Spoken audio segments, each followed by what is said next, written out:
What's up, Facebook family? I'm out here. I'm in La Crosse, Wisconsin today. I got to speak tomorrow, Monday. And out here on the beautiful, I'm not even sure which river this is, Black River, Mississippi. I think it's the Mississippi, one of these rivers. You can look it up, but I'm out here today. Just out here having a great time, and just wanted to take a few moments to talk with you today while I'm out here actually exercising, trying to get physically fit, and keep my physique on. But one of the things that I wanted to talk about today while I'm out here, it's a beautiful, beautiful area. It makes me think about life in general, and it makes me think about our everyday life, our eternal life, the impact that we want to make. It makes me think about all the things that we do on a day-to-day basis. And so when I think about the term and the words life, I think about an acronym. Obviously, if you break down the word life, it's L.I.F.E. And the first letter in L is love. You need to fall in love with something that you can do and get up every day. I meet so many people who hate their jobs, hate their lives, hate everything that's going on. But every day I wake up and I love what I do.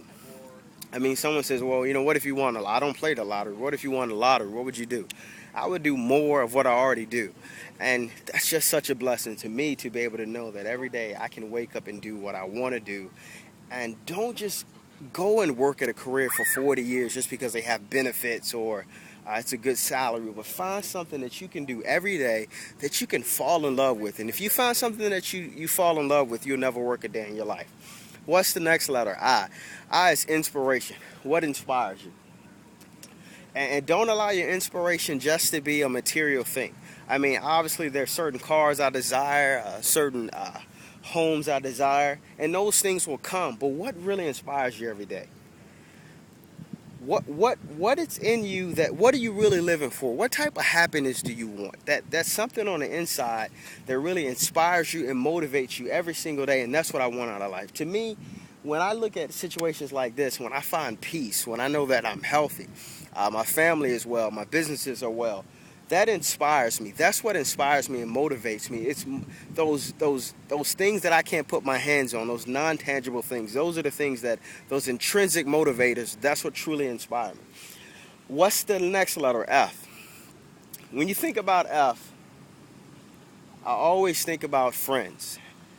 And I have a lot of colleagues, a lot of associates. I know a lot of people, but I have a very few friends.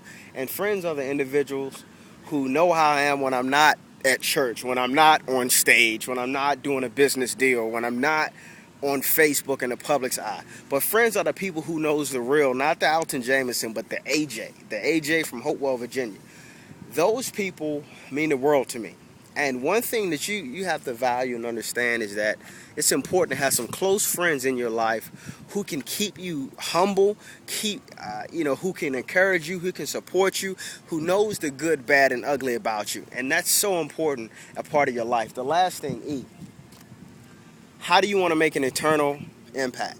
One thing I say in my leadership stimulus presentation is that real leaders make an impact for a lifetime and not just for a moment.